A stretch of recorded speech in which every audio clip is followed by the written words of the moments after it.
আজকে আমরা কথা বলবো কতগুলো উপায়ে আমরা হচ্ছে ডিপসিক R1 LLM-টা ইউজ করতে পারি। তো ফার্স্ট অফ অল সবচেয়ে স্ট্রেট ফরওয়ার্ড যেটা ওয়ে সেটা হচ্ছে deepseek.com-এ যেয়ে এরপরে আমাকে লগ ইন করতে হবে, গুগল দিয়ে লগ ইন করা যায়। এরপর হচ্ছে স্টার্ট নাওতে দিলে এখানে একটা চ্যাট উইন্ডো আছে। সো এর মাধ্যমে আমরা কমিউনিকেট করতে পারবো is 7 a prime number. So let's say we want to ask this question.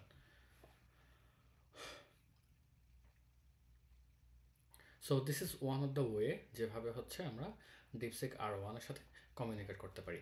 এরপরে আমরা আরেকটা ওয়েতে আসবো, সেটা হচ্ছে আমরা যেভাবে ওলামা ইউজ করে ডিপসিক R1 এর সাথে কমিউনিকেট করতে পারি। তো এর জন্য আমাকে যেটা করতে হবে, যেহেতু আমি লিনাক্স টার্মিনাল ইউজ করতেছি, লিনাক্স টার্মিনালের জন্য আমি লিনাক্স টার্মিনালে ওলামা ইনস্টল করে নেব। আমার অলরেডি ইনস্টল করা আছে, কিন্তু আমি এটা ইনস্টল করার প্রসেসটা আবার দেখাচ্ছি। সো লিনাক্স টার্মিনালে ওলামা ইনস্টল করার জন্য এই কমান্ডটা আমি কপি করে নিলাম। এই কমান্ডটা কপি করার পরে আমি আমার টার্মিনালে চলে যাব। সো এখানে টার্মিনাল যে এই কমান্ডটা পেস্ট করলে আমার টার্মিনালে ওলামা ইনস্টল হয়ে যাবে। ঠিক আছে, আমার যেটা করা আছে তাই আমি দিলাম না। ওকে, সো ওলামা ইনস্টল হওয়ার পরে আমাকে যেটা করতে হবে সেটা হচ্ছে, আমি যদি ওলামা প্রেস করি তাহলে আমাকে দেখাবে যে এই জিনিসটা যদি আসে, দ্যাট মিনস ওলামা হ্যাজ বিন ইনস্টলড সাকসেসফুলি। এরপরে আমি ওলামা সার্ভ করব। ওকে, ওলামা সার্ভ করার পরে এখানে হচ্ছে আমার ওলামার সার্ভারটা রান হচ্ছে। এখন এই সার্ভারের সাথে আমি কমিউনিকেট করবো কীভাবে? কমিউনিকেট করার ওয়ে হচ্ছে, ফার্স্টে দেখে নিই আমি হচ্ছে আমার কী কী মডেল অলরেডি ইনস্টলড আছে বা নামানো আছে। এই মডেলগুলো আমার অলরেডি ইনস্টল বা নামানো আছে ওলামাতে। ঠিক আছে, এই মডেলগুলো কীভাবে নামাইছি, আমি যদি ওলামাতে যাই, এরপরে মডেলসে যাই, মডেলসে যেয়ে ডিপসিক R1, ঠিক আছে, এখান থেকে আমি ধরলাম ডিপসিক R1 32B, এই মডেলটা আমি রান করতে চাই। ঠিক আছে, এই মডেলের সাথে কমিউনিকেট করতে চাই। তাহলে আমি কিভাবে করব? একইভাবে আমার যেহেতু আগে থেকে ডিপসিক R1 32 বিলিয়ন প্যারামিটারের এই মডেলটা ডাউনলোড করা আছে, এটা আবার নতুন করে ডাউনলোড হবে না, কিন্তু একই কমান্ড আপনারা যদি দেন, তাহলে যদি মডেলটা ডাউনলোড করা থাকে আগে থেকে, তাহলে নতুন করে ডাউনলোড হবে না, আর ডাউনলোড করা থাকলে ডাউনলোড হবে। আমি 32 বিলিয়নটা রান করতেছি। আপনি চাইলে 7 বিলিয়ন, 1.5 বিলিয়ন যে কোনোটা রান করতে পারেন। যদি আমি 1.5 বিলিয়ন রান করতে চাই, তাহলে ওলামা রান ডিপসিক R1 1.5 বিলিয়ন, এই কমান্ডটা কপি করব। The process is exactly the same. Okay, so just এই কমান্ডটা আপনাকে টার্মিনালে ওলামা রান করে দেবে। এখন আমি সেম কোশ্চেনটা করি, is 7 a prime number.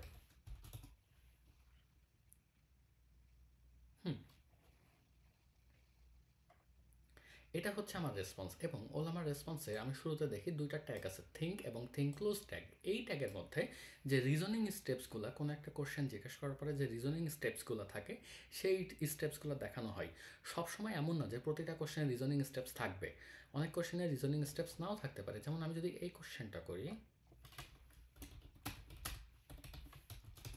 Who are you, so হ্যাঁ, এখানেও রিজনিং স্টেপস আছে, কিন্তু এমন অনেক কোশ্চেন থাকতে পারে যেখানে রিজনিং স্টেপসের দরকার নাই। সো সেই ক্ষেত্রে আপনি থিঙ্ক ট্যাগগুলো, ওপেনিং এবং ক্লোজ ট্যাগগুলো দেখতে পারবেন না। সো এই গেল দুইটা ওয়ে যেটা হচ্ছে আমি ডিপসিকের সাথে কমিউনিকেট করতে পারি। একটা হচ্ছে ডিরেক্ট ওয়েবসাইট থেকে, আর একটা হচ্ছে কনসোল থেকে বা টার্মিনাল থেকে।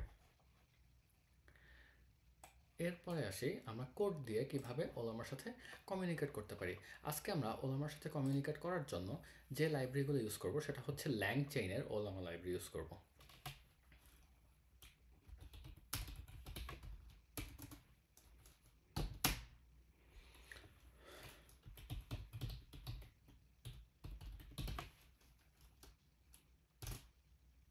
সো আমি ল্যাংচেনের ওলামা লাইব্রেরি ইনস্টল করে নিচ্ছি। আমার আগে থেকে ইনস্টল ছিল, তাই হচ্ছে রিকোয়ারমেন্ট অলরেডি স্যাটিসফাইড দেখাচ্ছে।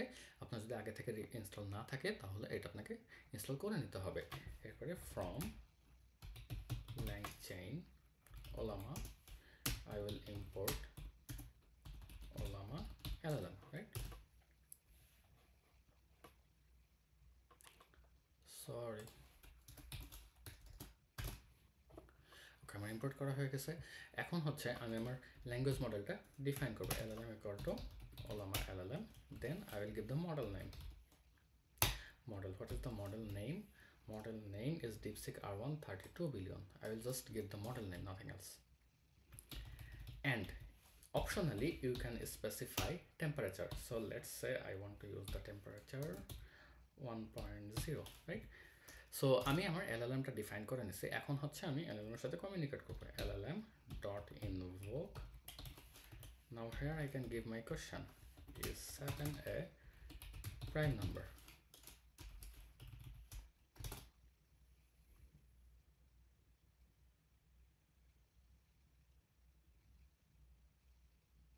Okay, so this is the response.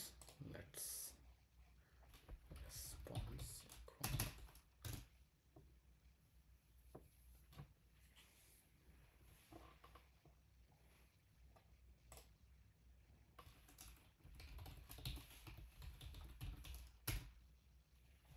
So এটা হচ্ছে আমার রেসপন্সটা, যে রেসপন্সটা আমি টার্মিনালে দেখছি সিমিলার ওই রকম রেসপন্স, বাট এক্স্যাক্টলি সেম হবে না, কারণ হচ্ছে প্রতিটা ইনফারেন্সের সময় কিছুটা র্যান্ডমনেস থাকে, অনেকগুলো প্যারামিটার থাকে যেগুলো দিয়ে র্যান্ডমনেস কন্ট্রোল করা যায়, যেমন হচ্ছে টেম্পারেচার, টপি, এরকম অনেক কিছুতে কন্ট্রোল করা যায়।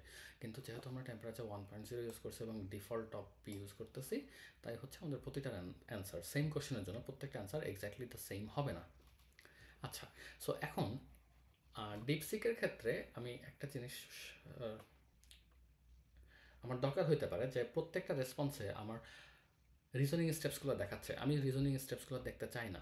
তো সেই ক্ষেত্রে আমি স্ট্রিং প্রসেস করে, সিম্বল স্ট্রিং প্রসেস করে এই থিং ট্যাগের ভেতরে এবং বাইরে যে পার্টটা আছে সেটা যদি বাদ দিয়ে দিই, সেই সাবস্ট্রিংটুকু যদি বাদ দিয়ে দিই, তাহলে আমার শুধুমাত্র সেই রেসপন্সটুকু থাকবে যেটা আমার অ্যাকচুয়াল কোশ্চেনের অ্যান্সার, সেটা আমি কীভাবে বাদ দিতে পারি? ইম্পোর্ট আরে আমি পাইথন রেজেক্স লাইব্রেরি ইম্পোর্ট করে নিলাম। এরপরে ফর এক্সাম্পল আমি একটা ক্লিন str text str, আমি একটা পাইথন ফাংশন লিখছি যার কাজ হবে যে থিঙ্ক ওপেনিং এবং ক্লোজিং ট্যাগের মধ্যে যে সাবস্ট্রিংটুকু আছে এই সাবস্ট্রিংটুকু বাদ দিয়ে দেওয়া।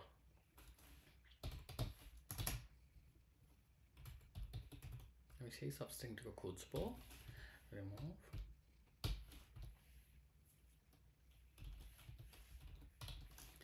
থিঙ্ক, এই থিঙ্ক ট্যাগ দিয়ে শুরু হবে এবং এর মাঝখানে যা যা থাকবে আমি সেটুকু বাদ দিয়ে দিব।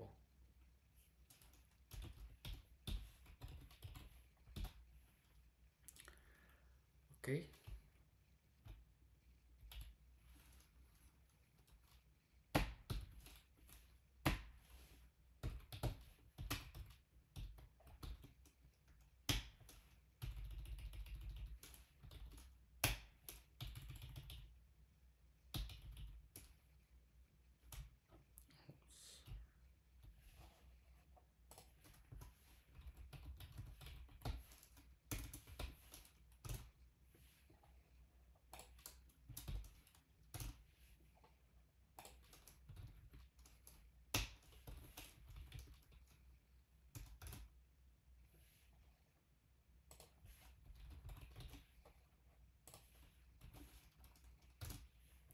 আমি যদি দেখি এখন আমি আমার রেসপন্সে শুধুমাত্র সেই পার্টটা আছে যেটা আমার অ্যাকচুয়াল রেসপন্স, রিজনিং স্টেপসগুলো আমি বাদ দিয়ে দিতে পারছি, কিন্তু তারপরে দেখতে পারতেছি উপরে হচ্ছে আমার একটা দুইটা লাইন থেকে গেছে, ব্ল্যাঙ্ক লাইন।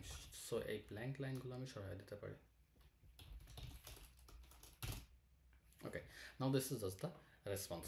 সো এইটা গেল আর একটা ওয়ে যেভাবে আমি হচ্ছে ল্যাংচেন ওলামা দিয়ে ডিপসিক R1 বা অন্য যে কোনো ল্যাঙ্গুয়েজ মডেলের সাথেই কিন্তু আমি কমিউনিকেট করতে পারি। আমার যে যে ল্যাঙ্গুয়েজগুলো মডেলগুলো ওলামার মধ্যে আছে, এখানে মডেলসে গেলে আমি লিস্ট দেখতে পাবো, প্রত্যেকটা মডেলের সাথে প্রত্যেকটা প্যারামিটার ভার্সনের সাথে আমি এই সেম কোড দিয়ে কমিউনিকেট করতে পারবো।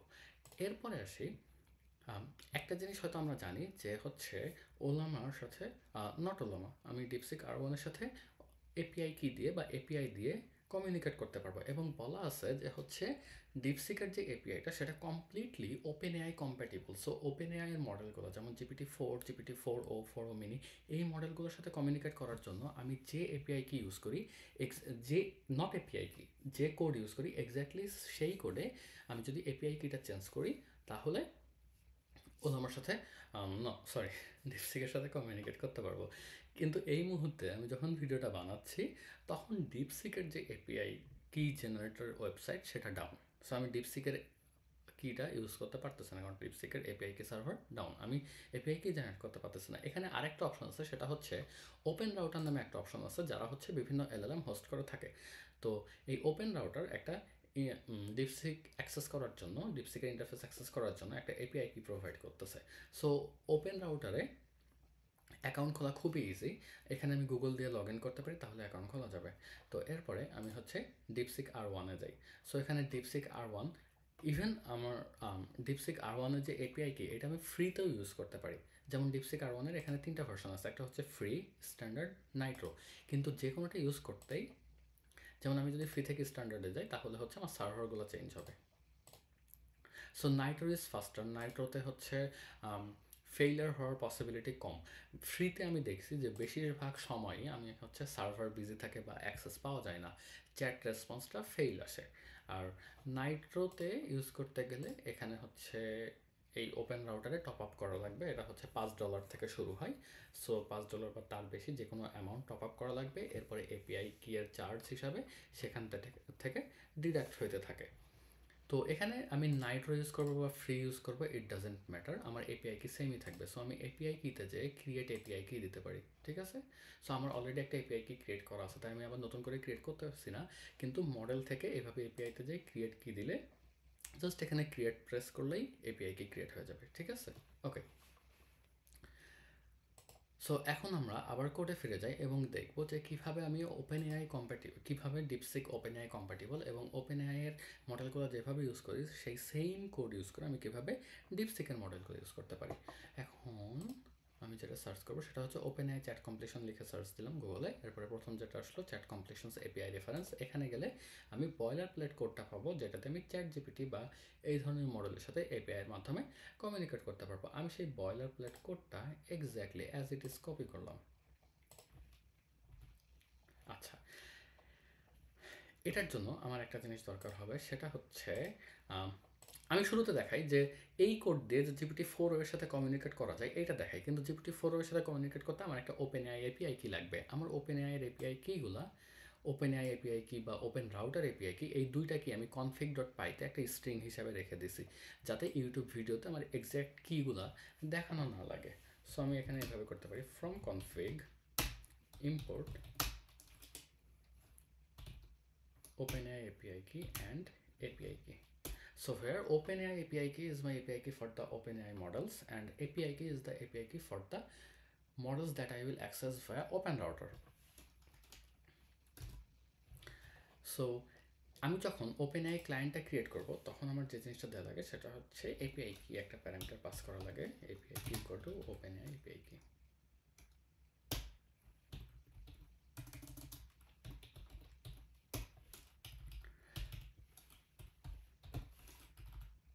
আমি যে কোশ্চেনটা আস্ক করতে চাই সেটা হচ্ছে, is 7 a prime number?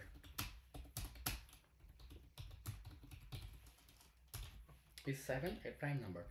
So এই মেসেজটা আমার আসবে, লেটস সে এখানে আমি এটা রেসপন্স নেই।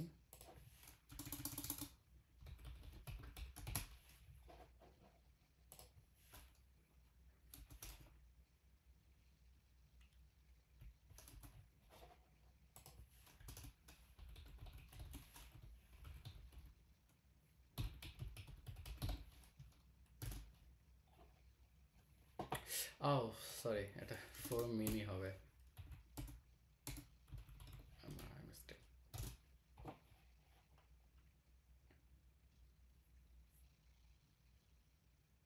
ওকে, so this is how I can access OpenAI models via API key. এখন এই এক্স্যাক্ট সেম কোডে আমি ওপেন রাউটারের ডিপসিক R1 অ্যাক্সেস করব। ডিপসিক R1 অ্যাক্সেস করতে গেলে আমার যে জিনিসটা ফার্স্টেই চেঞ্জ হবে, এপিআই কিটা আমি ওপেন রাউটারের এপিআই কিটা ইউজ করবো। আমার ওপেন রাউটারের এপিআই কিটার নাম হচ্ছে জাস্ট এপিআই কি, ঠিক আছে। ওকে, এরপরে আমি মডেলসে চলে যাব, DeepSeek, not this one, not the digital version, I want to access the regular version. So DeepSeek R1, যেহেতু আমার এপিআই কি আছে ফেইলিয়ারের পসিবিলিটি কমানোর জন্য, পেইড এপিআই কি আছে ফেইলিয়ারের পসিবিলিটি কমানোর জন্য আমি নাইট্রো ইউজ করতেছি। কিন্তু আপনারা চাইলে ফ্রি এপিআই কিও ইউজ করতে পারেন।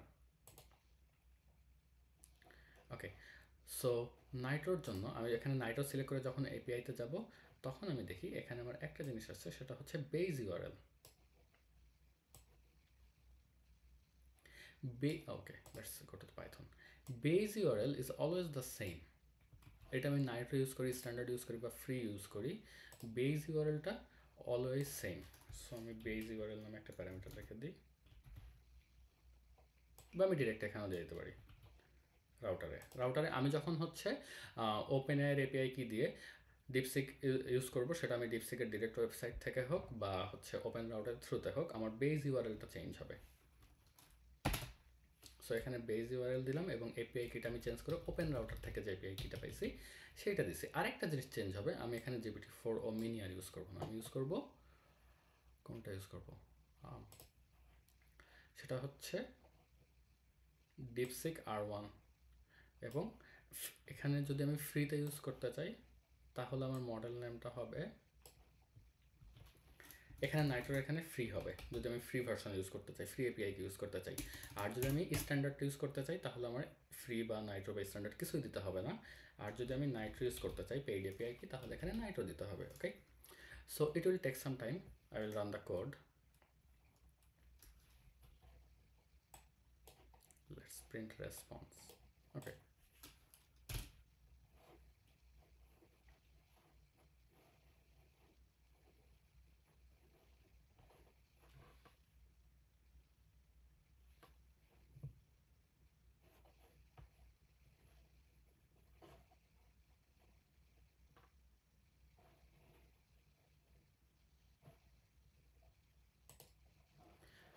ওকে, ফাইনালি আমার রেসপন্স আসছে, দুইবার ফেল হয়েছে, তারপরে হচ্ছে আসছে, যদি ফেল হয় তাহলে কন্টেন্ট এমটি আসে আর কি। সো ওপেন রাউটারের মাধ্যমে ডিপসিক অ্যাক্সেস করা বেশ ভালোই ঝামেলা আছে, এক দুইবার প্রতিবারই ফেল হয়, যদি আমি পেইড এপিআই ইউজ করতেছি, ফ্রিতে আরও বেশিবার ফেল হয়। আরেকটা জিনিস হচ্ছে যে ডিপসিকের এখন গ্রোয়িং পপুলারিটির কারণে যে কোনো মিডিয়াম দিয়ে এপিআই অ্যাক্সেসে ফেলিয়ার রেটটা বেশি। So that's all. আমি তাহলে এই ভিডিওতে এক্সপ্লেন করলাম যে 4 way to use or run DeepSeek R1। Thank you.